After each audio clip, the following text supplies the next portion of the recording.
This page is the front cover of issue 31 of 64 magazine, and it's packed with N64 goodness. Dominating the cover is Roadster's Trophy, boasting a stunning racer experience, alongside the dino shooter action of Turok Rage Wars, promising killer deathmatch action. There's a Zelda 2 hot news snippet, teasing what I imagine is an update on the latest Zelda game. We've also got mentions of Rayman 2, Ogre Battle 64, 40 Winks, and Jet Force Gemini, a proper lineup of upcoming titles. Tonic Trouble is getting its first review, according to the cover, so that's one to watch. And blimey, they're giving away a £2,000 go-kart. Plus, there's a free cheats book worth £9.95. Can't say fairer than that. Looks like a bumper issue. This page is packed with services for us N64 players. There are hotlines for cheats and tips on loads of games, a fax service, and a competition to win kit. Plus, a cracking magazine subscription deal showing games like Zelda 64 and GoldenEye.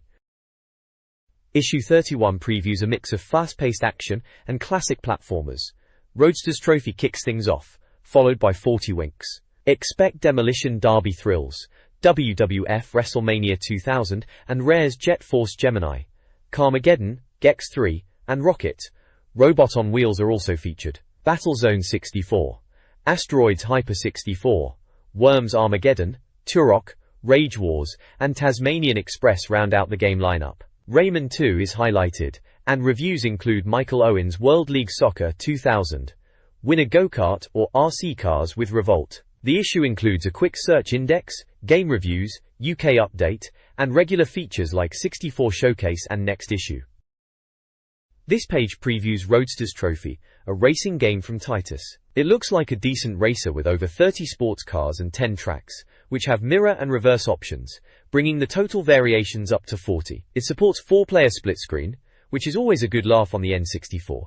Solid de. The game includes features like changing weather conditions, car customization, and even a betting system, which is a bit different for the genre. The main mode is the trophy mode, where you start with some cash, buy your first car, enter races, earn money, and upgrade or buy better motors to advance through the seasons and car classes. There are 8 different drivers you can choose from, 4 blokes and 4 women, and you can even rename them. Each driver has their own unique taunts you can use against the others during the race, which adds a bit of character. The preview shows pictures of the drivers: Alex, Angelica, Billy, Linda, Mailing, Mr. Slim, Rainer, and Ricky. The screenshots included show off the cars looking pretty detailed, right down to the dashboard instruments. You can see different tracks and weather effects like snow. It was published by Titus and came out in October. Looks like it was aiming to add a few new ideas to the N64 racing scene. The next page delves further into Roadster's Trophy, highlighting the depth offered beyond just racing. The Get Your Spanners Out section makes it clear that tinkering is vital. You'll be upgrading your cars with new engines, suspension kits, tires, and even turbos to gain an edge as the competition stiffens. Earning cash in the main trophy mode, detailed in Gone in 60 Seconds, is key to affording these improvements and buying faster cars to collect. It looks like there's a pit stop section too, adding a bit more strategy to longer races. They touch on the visuals again, aiming for a clean look with realistic handling that changes based on the car's layout and your tuning. For a quick blast, Velvet Rims mentions the standard quick race and time trial modes. Crucially, Hit the Road Jack reveals the full lineup of 10 tracks you'll be tearing around. These offer quite a bit of variety, from the snowy ski resort and lumber mill, historical temple and chateau, and industrial docklands and Area 51, to other spots like Fossil Canyon, Rocket Base, Titus Park, and the rather nice-looking Pleasantville. With mirror and reverse options for each, that's a solid 40 different layouts to master. The screenshots show off these diverse locations and the cars on track, really giving you a feel for the environments. This page continues the look at Roadster's Trophy, highlighting the racing action and modes. You can race to beat your own best times, and it features a 4-player multiplayer game that's unlocked by progressing through the main trophy mode championship, letting you pit different cars against each other. The article mentions the huge range of real cars and extensive customization options, suggesting there's plenty to tune and tweak. It questions if Roadster's Trophy might be the next big N64 racing champion. There's also a competition running to win a go-kart. The other side of the page is an advert for the Equalizer cheat code cartridge for the N64, listing features like infinite lives and weapons, and noting it uses action replay codes. Roadster's Trophy itself was released in 1999. This page lays out the details for the big go-kart competition mentioned previously, tied into the launch of Roadsters Trophy. You could win a £2,000 go-kart setup, with specific models for different age groups. It involves answering a couple of questions and a tiebreaker, with screenshots from the game itself showing the racing action. The kart details and entry information are all here, with an October deadline. This page previews 40 Winks, a platformer where you play as Rough or Tumble, heading into the dream world to rescue the Winks from the villain Nightcap. It mentions the game supports 2 players letting you team up. Dituals. The game sends you through different dream worlds, like Nightmare, Underwater, Space, Prehistoric, Castle and Pirate Lands, each with its own themes and enemies. You'll need to collect cogs to unlock paths, and gather Zez to stay in the dream worlds. Power-ups are shown, including a Buzz Lightyear-style rocket pack, and a balloon form. There's a section highlighting the graphical options, called Dreamcasts, available with the expansion pack. These modes, normal, medium and high, promise improved textures and lighting effects, although the preview notes a slight performance hit for the highest setting. The intro sequence is briefly described, featuring the kid's mum. It's worth noting, looking back, that despite this preview, 40 Winks was actually never released on the N64. It only came out on PlayStation, so N64 players didn't get to experience this one. This page continues the look at 40 Winks, detailing the different forms Rough and Tumble can take, like the super-strong Neanderthal, the high-jumping ninja, and the rocket-equipped mobile suit. It also mentions a fairy and jester form. There's a unique Races On section described, which is a platform race where you ride a rocket. The preview playtest highlights some issues with characters sliding off platforms, but notes the game looks good and has some clever sections, suggesting it's worth checking out for its differences from standard platformers. It's a shame this one never saw the light of day on the N64, despite the anticipation. Bobby. We then move on to Destruction Derby. This is a game all about smashing up cars, not proper racing. The aim is to be the last car running in arenas, or cause maximum damage on tracks. It sounds like a proper demolition derby where skillful crashing is rewarded. The damage modeling looks quite detailed, with parts coming off the cars. It promises multiplayer chows for up to 4 players. This one was big on PlayStation and PC, so bringing that level of destruction to the N64 sounds like a good move. We'll have to wait for the full review to see how it turned out. This page dives into the world of WWF WrestleMania 2000. It looks like THQ picked up the WWF license and used the same engine from the critically acclaimed WCW vs NWO Revenge for this one. You've got all the big names here. They mention Stone Cold Steve Austin, The Rock, The Undertaker, and Mankind among others, and you can see Kane taking on XPAC and Gangrel against The Rock in the screenshots. It covers different match types, like tag teams and cage matches, plus the ability to set up your own pay-per-view events. A big focus is the Creator Wrestler mode, where you can build your own grappler from scratch, picking their look, moves, and entrance. This was a standout feature at the time, offering massive customization. It came out in the UK in November, right after Acclaim's license ran out. A cracking wrestling game on the N64. This page gives us a look at Rare's upcoming shooter, Jet Force Gemini.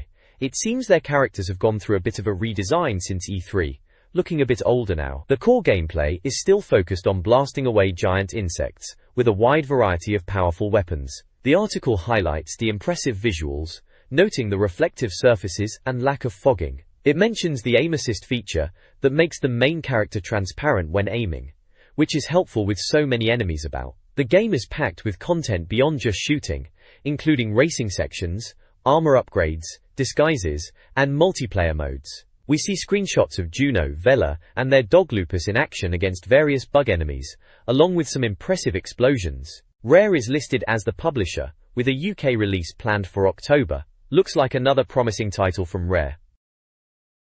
This page dives into the N64 port of Carmageddon, called Carmageddon 64. It's a game all about destruction and carnage as you'd expect, bringing that bloody PC action to the console. We get a look at the latest build, which sounds like it's shaping up well, though there's a mention that the planned wide variety of zombie types has been significantly cut down to just 2. It talks about the tutorial level, which seems like a decent way to learn the ropes of smashing and crashing. The screenshots show the game in action across different environments, looking proper nasty and without any noticeable fogging, which is always a plus.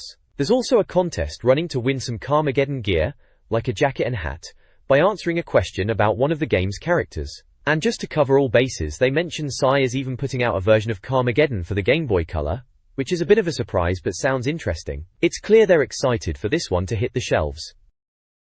This page gives us a proper look at Gex 3, Deep Cover Gecko, the latest adventure for everyone's favorite wisecracking gecko. This time around, Gex is on a mission to rescue his partner, Agent Extra, who's been kidnapped by the series' main villain, Rez. The game is shaping up to be another platforming romp, packed with Gex's signature pop culture satire and references across various themed worlds. They mention the OS version features Dana Gould returning as the voice of Gex, while the UK voice is being taken over by Danny John Jules, which is interesting news. From the screenshots, we see Gex in his military gear in his control room, an aquatic level with Gex riding an alligator, a snowy level, and even Gex standing in front of a wall of Baywatch posters. It looks like he'll be getting into plenty of different disguises again, as seen in the If by Magic section showcasing outfits like Super Gex and Mexican Gex. They note the N64 version is getting exclusive levels compared to the PlayStation version. Published by Crave Entertainment and developed by Crystal Dynamics, the game is aiming for an October release and promises a much larger experience than Gex 2, with more levels and a bigger cartridge size. Seems like it'll be a solid N64 platformer. This page is all about Rocket, Robot on Wheels, a game that brought something a bit different to the N64, with its focus on realistic physics. It centers around Rocket, a maintenance robot with just one wheel and a handy tractor beam, tasked with fixing up the bonkers Whoopi World theme park after one of the mascots, Jojo the Walrus, goes a bit mad. The gameplay is heavy on interacting with the environment, pushing, stacking, and balancing objects using the physics engine and Rocket's beam. You'll also get to drive various vehicles, which sounds like a laugh. The main goal involves finding parts to repair the park's roller coaster, but there are plenty of other things to get stuck into, including puzzles, side games, and even the ability to paint objects in the world to change their color, which is a neat touch and tied to some puzzles. And yes, there are sheep involved, for reasons only the developers know, alongside nods to other N64 games that featured them like Silicon Valley and Worms Armageddon. Developed by Sucker Punch, which was their first game actually, and published by Ubisoft, Rocket was due out in the UK in December. The screenshots show off the diverse theme park environments and Rocket getting about, using his abilities and interacting with the world. Looks like a solid platformer, with some interesting mechanics. This page features a look at 3 upcoming games for the N64. First up is Asteroids Hyper 64, a modern take on the classic arcade shooter. It's all about blasting rocks, just like the original, but this version brings colorful 3D graphics, over 15 different asteroid types, extra enemies, bosses, and even multiplayer. The screenshots show ships navigating through space fields, filled with debris and explosions. Next is Worms Armageddon. They gave us a brief look last issue, but now having played it they confirm it's looking great on the N64. It keeps the turn-based invertebrate warfare from the PC and PlayStation versions, known for its comedy and huge range of weapons. The visuals are described as very similar to Worms 2, with chunky, detailed characters. The screenshots highlight the varied environments and the signature chows of the Worms battles, including what looks like a giant sheep and a chemical lab setting. It includes the standard modes plus a campaign. Finally, there's Battlezone 64. This is a resurrection of the old Atari arcade tank game, set in an alternate 1962, where Americans and Russians are fighting on the moon for a mysterious substance. Based on the PC game, it offers 3 play modes, including a straightforward shoot-'em-up mode, where you pilot a tank, and a strategic commander mode. The screenshots show tank combat on a lunar landscape and another robot vehicle. It was due out in November. This page looks at a couple more upcoming N64 titles. First is Turok, Rage Wars, which strips away the exploration and focuses purely on the deathmatch side of things, pitting players against each other or against computer-controlled bots, a first for the series on 64. It brings back plenty of weapons from previous Turok games, and adds some new ones like the Emaciator and Inflator. The levels are designed to keep the action frantic and close quarters. Acclaim Studios Austin developed it, and it was due out in October 1999. Next up is Tasmanian Express, starring the Tasmanian Devil in a puzzle-based platformer. The idea here is Taz has to deliver packages, but his crate can take damage, and if it breaks he loses a life. He can't be killed himself, which is a bit different. The game features appearances from other classic Looney Tunes characters like Wile E. Coyote and Marvin the Martian. It was developed by Z2 and set for release sometime in 2000. The N64 faces an uncertain future, with Christmas '99 potentially its last major push, compounded by developer concerns over Nintendo's upcoming Dolphin console and its shift to new technology. Delays plague key titles. Jet Force Gemini and Donkey Kong 64 are pushed back, while Perfect Dark lacks a release date. Good news includes a price drop to £79.99, and the availability of Player's Choice titles. Monaco Grand Prix is finally set to release. News nuggets reveal a Spider-Man game, and San Francisco Rush 2049 are in development. Zelda fans rejoice with the announcement of Zelda Gaiden, Majora's Mask, releasing next March on cartridge, and a cancelled project called Zelda. Rugrats Treasure Hunt is set for an October release. The Dolphin console is confirmed to have Mario as its launch title, with Luigi hinting at a co-op mode. The launch might be delayed into 2001. This page features the Game Watch section, the place to check out what's coming up on the N64 with expected release dates. It lists games planned for September, October, November and December of 1999, stretching into 2000, alongside a separate list for games with dates still to be confirmed. Below that is the magazine's top 10 chart, and a competition tied to it, offering a voucher for a game shop. There are a couple of other competitions too. One ties into the racing theme, with the chance to win a battery-operated child's Renault car, asking a question about speed and distance. The other competition gives away Pokémon merchandise, asking a simple question about identifying a real Pokémon. At the bottom you can see screenshots from upcoming or recent games like Army Men, Sarge's Heroes, Harrier 2000, Armorines, and Duck Dodgers. There's also an advert on the right side for the Dreamcast magazine, but that's for a different console entirely. This page features the magazine's letters section, where readers write in about various N64-related topics, and the magazine staff provide answers. One letter discusses the controversy around video game violence, mentioning games like Pilotwings and Quake 2. Another praises the magazine but questions the review score given to World Driver Championship and asks about Ridge Racer Revolver, which was never released on 64. There's a letter about the future of the console, the upcoming Project Dolphin, and the lack of cricket games, contrasting with games like Brian Lara Cricket on other systems. Several readers comment on the magazine's review scores, criticizing them for being too low for games like Mission, Impossible and Turok, Dinosaur Hunter, while praising the high score given to GoldenEye. There's also a reader pointing out inaccuracies in the magazine's game index.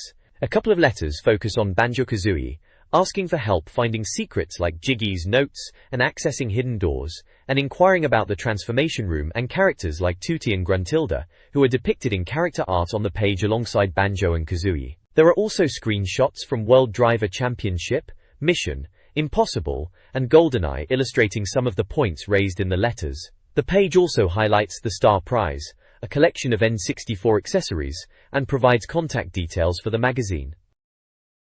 This page features a rather cracking competition centered around the racing game Revolt, where you could win some top prizes like radio-controlled cars and copies of the game itself. The challenge involves solving a crossword puzzle, with clues covering various N64 titles, developers, and even magazine staff. Once that's done, you take letters from shaded squares to figure out a mystery game name, which is a clever little twist. It looks like they've included a big advert for gameplay as well, listing loads of games and gear.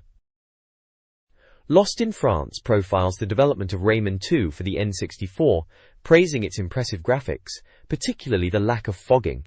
The game is touted as a significant improvement over Ubisoft's previous platformer, Tonic Trouble, with faster gameplay. An interview with producer Pauline Jackie reveals the plot. Pirates invade Rayman's world to sell its inhabitants, prompting Rayman to seek Polycus and regain his powers. Screenshots showcase Rayman battling enemies, navigating platforms, and utilizing unique transportation. A sidebar details the journalist's trip to Ubisoft's Paris offices. Rayman 2 ultimately became a successful 3D platformer for the N64. The gallery showcases early sketches of Rayman and enemies, highlighting the evolution of the game's art style. Screenshots reveal vibrant levels, bosses, and inhabitants, emphasizing the visual upgrade. In an interview, producer Pauline Jackie discusses the gameplay's rhythmic action puzzle blend, drawing inspiration from Crash Bandicoot and Zelda. They prioritized intuitive 3D controls, camera work, and progressive difficulty. Technically, the game's graphics engine created impressive visuals, particularly on the N64. They aimed for a cinematic experience. While the story remained consistent across platforms, Each version optimized its respective console's capabilities. Ubisoft envisioned a large future for Rayman, including licensed products and a TV series, indicating Rayman 2's role in expanding the franchise. This page continues the Rayman 2 feature with an interview with the game's director, Michel Ancel. He discusses Rayman as a character with lots of energy and humor, whose abilities evolve with the gameplay. Ancel highlights the difference from the first game, noting Rayman 2's greater focus on story, which creates a more immersive experience, calling it a new trend for the industry at the time. He mentions influences for the art style come from various sources like Russian and Celtic stories, combined with a modern cartoon touch, specifically mentioning Tex Avery. Ancel also touches on the studio's creative process and the team's passion. The page includes screenshots showing Rayman underwater and some mechanical enemy designs. Alongside the feature is a big advert for WWF Attitude, showcasing wrestlers like Stone Cold Steve Austin, The Undertaker, and Triple H, promoting the game's August 1999 release on PlayStation, Game Boy Color, Nintendo 64, and Dreamcast. This page kicks off the reviews section, proudly declaring it's the first review. The main feature artwork showcases Tonic Trouble, described as an alien with a purple carrot head attempting to save a Chowdenitic world. Scattered across the page are smaller previews of games covered later in the section, including screenshots from Michael Owen's World League Soccer 2000, Monster Truck Madness, J-League Perfect Striker 2, something titled Ogre Battle 3 which looks like Ogre Battle 64, WCW Nitro which could be related to WCW Mayhem, John Madden 99, a UK update section, and Mario Golf. The page also serves as a guide to how the magazine conducts its reviews. It breaks down the various information boxes used, like 9 info for game details and $64,000 question for pros and cons. Crucially, it lays out the 64 magazine rating system, explaining what their iconic rating symbols mean for graphics, audio, gameplay and challenge, and provides a clear breakdown of what each final score percentage band signifies, from the coveted 95% plus gold medal award, down to the lower scores you'd certainly want to avoid. It's essentially the manual for understanding their verdicts on games. This page dives straight into the full review of Tonic Trouble, a game that's all about an alien chap called Ed accidentally spilling some tonic that turns the world and its veggies a bit mad. Ed's tasked with sorting out this mess by collecting scattered pieces of an antidote. The review highlights that the game focuses on puzzle solving, and involves different tasks like rescuing a character known as the Doc, and finding parts to build a machine. It mentions a versatile shooting stick that Ed uses for various things, including hitting targets at a firing range which you see in some screenshots. You also get a glimpse of the game's environments, including the infamous Vegetable HQ. For saving your progress, the game relies on the controller pack. The game drew comparisons to titles like Banjo-Kazooie and A Bug's Life at the time. It's certainly a unique adventure on the N64.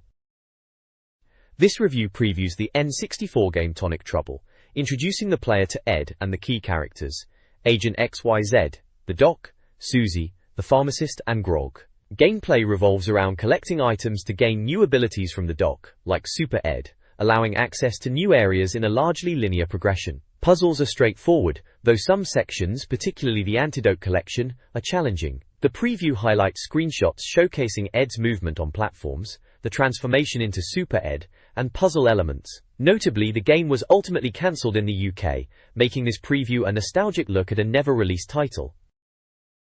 This page gives us the full review for Tonic Trouble. We see Ed learning to fly and navigate the environment using updrafts and flying through hoops, even taking part in aerial combat. The review highlights the game's variety, mixing 3D platforming with flying, swimming and shooting sections, and mentions Ed's personality shines through his animations. There's a specific section pointing out the camera system, calling it a bit of a pain at times, especially when trying to move quickly, although it notes the system has improved since earlier versions, and mentions the different camera options available. Another interesting point is Ed's ability to transform into different aliens later in the game, gaining access to new areas. The second opinion feels the game is good but not brilliant, comparing it unfavorably to Rayman. The review provides ratings across graphics, audio, gameplay, and challenge, culminating in an overall score of 87%. There are also sections showing the N64 controls and listing alternative games like Banjo-Kazooie. The screenshots show various aspects of gameplay, including Ed flying,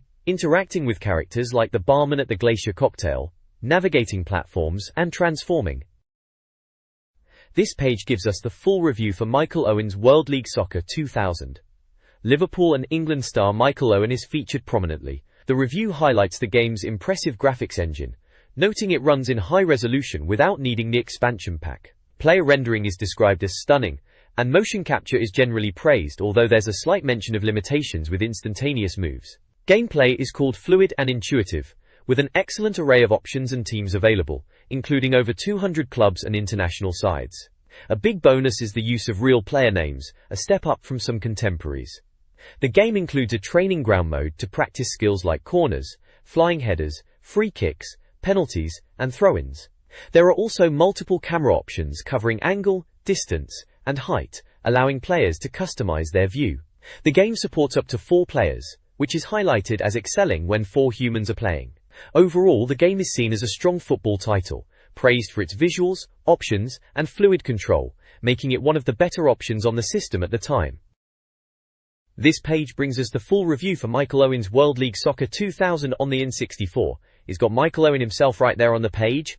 The review really goes into detail about the game, highlighting its tactical depth with options for player positioning and strategy. It mentions the computer AI puts up a good fight, and there are plenty of practice modes like free kicks and penalties to get your skills sharp. The game features real player names and a huge number of teams, which was a big plus back then. The graphics are well rated, noted for being sharp and detailed on the N64, and the audio gets a decent nod too. They rate the gameplay and challenge highly as well. Overall, it stacks up very well, earning a strong 91%. It's definitely presented as a top football contender on the system. The page also shows some screenshots of the game action and a diagram of the controls.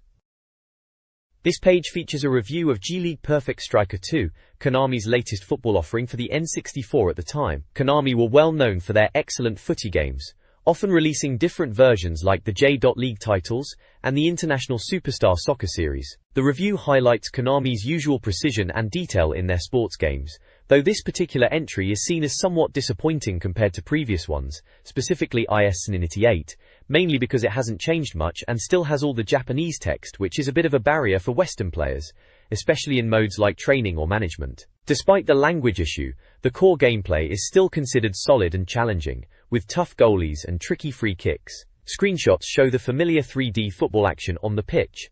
The review mentions it feels like a competent, if not revolutionary, update. It touches upon the import nature of the game and suggests waiting for the next International Superstar Soccer update instead, as G-League Perfect Striker 2 was a Japan-only release. The game scores a respectable 88% overall. Graphics, audio, gameplay, and challenge are also rated using the N64 controller icons. There's a second opinion included, which echoes the sentiment about the lack of significant changes being disappointing. Despite the drawbacks, it's still seen as a fine football game underneath. This page features a review of Ogre Battle 64, Person of Lordly Caliber. This was a strategy/RPG title, released in Japan, that was only available as an import here in the UK back then. The review makes it clear right from the start that there is a significant amount of Japanese text, which is the main hurdle to getting full enjoyment out of the game. The core gameplay involves moving units around a map, managing their formations, and engaging in strategic battles. There are also RPG elements between missions, dealing with the story and character interactions, which are unfortunately hard to follow without understanding Japanese. Screenshots display the map view, the unit formation screen, and the tactical battles themselves, which are quite visually appealing. The review notes the graphics are attractive, and the world is large to explore. However, it stresses that despite the promising gameplay mechanics, the language barrier means you miss out on much of the experience, particularly the story. Memory pack support is mentioned for saving progress. Overall, it's presented as a game with solid potential hindered by its import nature and the sheer volume of Japanese text. This page wraps up the Ogre Battle 64 review, confirming the issues with the significant amount of Japanese text, but the second opinion still finds it a really engrossing real-time strategy game, a genre lacking on the N64. The ratings are shown, with an overall score of 77%, acknowledging its potential despite the language barrier. There are more screenshots showing the strategic map and another battle scene with fantasy creatures. Moving on, the page features a review of WCW Nitro. Right off the bat, this one is highlighted as a very bad game, thankfully released only as an import in the US back then. The review mentions the large roster of over 60 WCW and NWO wrestlers. However, it quickly points out the awful control system, poor camera that makes it hard to see what's happening, and generally boring gameplay. The screenshots show various wrestlers like Hennig, Macho Man, Stevie Ray, Booker T, Jericho, and Scott Hall in the ring. This was definitely one to avoid, and the ratings reflect that, with an overall score of just 24%. This page dives into a review for Monster Truck Madness on the N64. The game challenges you to race massive trucks across various terrains, not just sticking to a track, and offers a decent selection of vehicles. The review highlights the unique element of off-road exploration, and the inclusion of power-ups, like homing missiles, shields, springs, and a hover mode, which adds a different dimension to the racing. It also covers the varied multiplayer modes, including interesting battle games like football and hockey, with monster trucks, plus King of the Hill and a chase mode. However, the review points out some significant flaws. The truck handling and physics are criticized for being inconsistent and prone to glitches, sometimes making simple collisions frustrating or causing trucks to sail off the track unexpectedly. A major complaint is that the CPU opponents appear to cheat, not needing to follow the same rules as the player. Despite these issues, the game is noted as being addictive in single-player and having innovative multiplayer concepts. The screenshots show trucks navigating different environments, power-up effects, and the various perspectives available, including a cockpit view and the split-screen multiplayer action. Ultimately, Monster Truck Madness is seen as a fun game marred by technical problems, earning an overall rating of 70%. Originating on PC, this N64 port brought the monster truck action to the console. This page features a review of Madden NFL 99. It discusses the game arriving in the UK somewhat later than its US release. The review notes that the game looks good, even without needing the expansion pack, and mentions the graphics are a step up from Madden 64. It draws comparisons to NFL Quarterback Club 99, suggesting Quarterback Club might have the edge in looks, but Madden 99 has better AI. The gameplay is described as balancing ease of use with depth, unlike the more arcade-style NFL Blitz. The ability to create custom plays using the play editor is highlighted. Criticisms include poor audio and some minor issues with the AI occasionally helping the player too much. The review also points out that the default camera view is reminiscent of the older Mega Drive Madden games. The game is rated overall at 80%. The page also includes small sections detailing controller support, memory options for saving seasons and setups, and a brief advert for a 64 Solutions magazine covering cheats and guides for various N64 games, including Duke Nukem, Zero Hour, Quake 2, WWF Attitude, and Mystical Ninja 2. This page features a review of Mario Golf for the N64, written by Martin Mathers. It declares the game a winner, stating that putting the word Mario in front of a game title seems to be the key to success for Nintendo at the time. The review highlights that despite being a golf game, it's packed with content, including 10 different game modes like tournaments, ring shot, and even a mini-golf section. It mentions the inclusion of hidden characters, noting there are 14 to find. A notable feature is the ability to link up with the Game Boy Color version. The game's visuals are described as lush, colorful, and typical of Mario games, with attention to detail like the ball leaving trails and clubs wiggling. The music is also praised as perfect for the game. Gameplay is deemed top-notch, easy to pick up but with depth. The review shows screenshots of the game in action, including putting, a nice shot moment, and the ring shot challenge. It also details the N64 controller layout for the game. Overall, Mario Golf is highly recommended, with the review concluding that anyone should buy it. The game receives an overall rating of 88%. This page features a collection of cheats and tips for several N64 titles. Building on the Mario Golf review from the previous page, it offers details on how to unlock secret characters like Luigi, Yoshi, Wario, and even Bowser, as well as costumes and accessing the Koopa Park course. You'll also find level passwords for Quake 2, a first-person shooter that brought fast-paced action to the console. There are passwords for Charlie Blast's Territory, that unique bomb puzzle game we looked at previously. Monster Truck Madness is featured with level passwords broken down by difficulty, which would certainly help get past some of those tricky levels mentioned. Finally, World Driver Championship gets some tips on unlocking mirrored tracks and all the GT2 vehicles. The page is packed with handy information for players looking to get an edge or unlock extra content in these diverse N64 games. There are also screenshots from some of the games, and a helpful diagram of the N64 controller layout. This page is the Score Zone feature, where the magazine showcases the best scores from N64 players across the country, and even overseas it looks like. It's all about getting your name on the paper podium. This issue features high scores in loads of top titles like Legend of Zelda, the brilliant Banjo-Kazooie, the essential GoldenEye, Star Wars, Rogue Squadron, the unique Space Station, Silicon Valley, the bonkers racing of Beetle Adventure Racing and Top Gear Rally, and plenty more including Turok Training Level, Scars, Chameleon Twist, F1 WGP, Mario Party, Vigilante 8, Mischief Makers, and even the classic Mario 64. There's a little note mentioning a chap called Richard Dunn who's absolutely smashing it, becoming the ultimate player twice this issue with incredible times in GoldenEye, times they reckon can't be beaten. He's also put in blistering 50x times, but they're challenging him to only submit them if someone else actually beats his records. Fair play to him, he's clearly a top player. You can see small screenshots from some of the games scattered throughout the page, showing off the records. There's also a section explaining how folks can get their own scores submitted to future issues. This page carries on with the score zone, packed with more brilliant high scores submitted by dedicated players. You've got records for fast futuristic racing in Extreme G and for 0x, intense fighting in Fighter's Destiny, and classic karting fun with Mario Kart 64 and Diddy Kong Racing. They're also showing off top times for Micro Machines, 64 Turbo and 1080 degrees snowboarding. On the more action-packed side, there are scores for Quake 64, WWF Warzone, and the Destruction Derby that is Blastcore. You can even find Tetrasphere and Cruisin' USA times here. There's a challenge set for Quake 2 time trials, urging players to beat the Strogs, and a feature showcasing the Ultimate Player Award for the best overall performance, winning a Trident pad and memory card. You can see snippets of gameplay like a Quake 2 firefight, and the gear on offer for the Ultimate Player.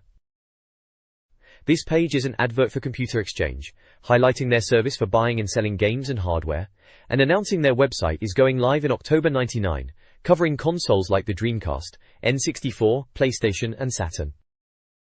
This page offers a playing guide for Mystical Ninja 2 starring Goemon on the N64, presenting the conclusion of Goemon and Friends Fight. It's part 2 of the guide, covering World 4, the Underworld. Specifically detailed are Kaiware Road, Level 1, describing the different paths and enemies like monks, imps, and strange blue creatures with pink triangles. Screenshots show Gomi Slimon navigating the level and encountering enemies. The guide then covers Moke Forest, Level 2, discussing its paths, including one that requires swimming. Screenshots show Goemon, and presumably other characters in the level environment and facing enemies, including cannon soldiers. The guide gives tips on dealing with specific enemies and finding the entry pass. The pages are 78 and 79 of 64 Magazine issue 31, 1999. This page continues the playing guide for Mystical Ninja 2 starring Goemon, known to us as Goemon's Great Adventure. It moves through the later stages, detailing objectives in Wonder Valley, Tree Stump Village, and Creep Village. You're guided on finding hidden characters, helping a lady with a debt, using different characters like Ebimaru to reach areas or find enemies, and feeding a picky Tengu. The guide culminates at the Underworld checkpoint, explaining the need for entry passes to move forward. Screenshots illustrate the gameplay and character interactions throughout these villages and levels. This page continues the comprehensive playing guide for Mystical Ninja 2, the brilliant Goemon's Great Adventure on the N64. We delve into the Underworld Castle, highlighting the need to navigate perilous platforms while avoiding a massive monsters club. There's a tricky section with fan-assisted platforms and conveyor belts to master, and guidance on using the robotic samurai to clear enemies. The guide provides detailed strategies for the boss fights against Kabuki 64 and the Kabuki Final Robot, explaining how to counter their attacks and exploit weaknesses. Moving on to World 5's floating castle, the Cloud Fortress level is broken down, noting its 2 distinct paths and tips for tackling challenging sections like the turning platforms. Finally, the Sky Garden level is covered, discussing the choice of paths and how different characters like Goemon and Ebimaru handle them, generally finding it a relatively straightforward section leading to the entry pass. Screenshots throughout the page illustrate these various challenges and boss encounters. This page continues the extensive playing guide for Mystical Ninja 2, Goemon's Great Adventure. It covers several more key areas, starting with the Windcastle Wall level, discussing different routes depending on your character's jumping ability, and navigating those tricky windmill gaps as shown in the screenshots. Next up is the Floating World Town, detailing its layout and highlighting the multiple entry pass opportunities available through side quests, including helping a child as a phone counselor with Yae, dealing with a ghostly salesman shown in one screenshot, and even racing Ebimaru's twin. It then briefly mentions the floating checkpoint, requiring a hefty 35 passes to move on. Finally, the guide dives into the challenging Dream Castle, the potential last level, describing the gauntlet of dangers like collapsing floors, deadly crushers, underwater sections, and nasty rising block platforms and monsters, all illustrated with screenshots showing the tough platforming and enemies you'll face. The Playing Guide for Mystical Ninja 2 starring Gomon details 2 challenging boss battles. The first is the robot fight against the Devil Death God, a fast-paced encounter requiring players to dodge various attacks like spheres, flames, and the whirling scythe. Counters include the repeated punch for the beam blast, and switching to the baton toss character for the ultimate death attack. Next, the guide covers the Dochuki fight. Initially, Dochuki is easily defeated with cannon shots, but the battle intensifies during his transformation into a devil bull. Players must avoid his dive attack, then strike his tongue. After defeating the bull, Dochuki reappears, vulnerable to attacks to his throat. Successfully beating Dochuki signals the near end of the game. This page is an order form for various N64 guides, strategy books, and back issues of the magazine itself. You can see covers for books covering games like Banjo-Kazooie, Turok 2, Zelda 64, Lilat Wars, and GoldenEye, plus volumes dedicated to general N64 secrets and strategies. They offered several easy ways to place your order, whether by phone, email, internet, fax, or post. This page is all about subscribing to the magazine and getting hold of previous issues. They're pushing a mega deal subscription where you get 12 issues, a game, and a strategy book at a reduced price, saving you a fair bit. The games on offer include classics like Diddy Kong Racing, Zelda 64, GoldenEye, Banjo-Kazooie, Turok 2, and others like 1080 Degrees Snowboarding, IS Saninity 8, and F1 World Grand Prix. You can also order back issues, and the covers shown really bring back memories of all the great games we were playing like Star Fox 64, Mario Party, Perfect Dark, and Quake 2A Arena, covering pretty much the whole Ting 64 lifespan up to this point. This page is the Nindex, which is the complete guide to every N64 game ever reviewed in the magazine. It provides a quick reference for game details like scores, players supported, and key features, along with a brief comment. The page also features a breakdown of the overall scores given to games over time, and highlights the magazine's current top 10 N64 titles, including screenshots of classics like Zelda, GoldenEye, Banjo-Kazooie, and Mario 64. There's also a guide explaining the Nindex key and the different game genres covered. This page continues the comprehensive Nindex guide to all the N64 games reviewed in the magazine's history. It lists numerous titles covering various genres with quick details and scores. There's also a test of time section, where they revisit classic N64 games from earlier issues to see how they hold up. This month, they look back at Banjo-Kazooie, Mortal Kombat 4, and Weetrix. Banjo-Kazooie is noted for still looking sharp, but perhaps not offering the challenge it once seemed to, though it remains good fun. Mortal Kombat 4, despite the gore, is seen as falling short compared to other fighters of the era like Tekken or Street Fighter due to its gameplay. Weetrix is highlighted as a strong and unique puzzle game that's still very playable. Finally, the page includes a Best of the Bits feature, recommending essential N64 accessories, such as the official Nintendo controller, racing wheels, and Datel's 4 meg memory card for saving game data. This page continues the Nindex, providing a comprehensive list of reviewed N64 games up to issue 31, showing their scores and brief comments. There are also 64 top lists highlighting the best games in genres like racing, sports, party/puzzle, and strategy/simulation. A key feature is the 64 Mag's Most Wanted section, showcasing eagerly anticipated titles like Perfect Dark, Rare's Jet Force Gemini, Zelda Gaiden, which we now know as Majora's Mask, the N64 version of Worms Armageddon, and Donkey Kong 64, noting that DK64 requires the expansion pack. The expansion pack itself is featured, explaining its £29.99 cost and listing games that support it, both out now and coming soon, alongside a general coming soon list of upcoming N64 games. This page is looking ahead, with the next issue teasing a showdown between the Nintendo 64 and the forthcoming Sega Dreamcast, featuring Mario and Sonic squaring off. We get a taste of the latest N64 happenings from the Space World and ECTS shows, showing what's on the horizon with a few screenshots. The Plus section lists upcoming reviews and previews, including anticipated titles like Perfect Dark and Donkey Kong 64, both previously flagged as highly awaited, alongside games such as Pokémon Snap, Earthworm Jim, and Ridge Racer Revolver. There's also a significant advertisement for the Special Reserve Discount Club, pushing deals on games and consoles.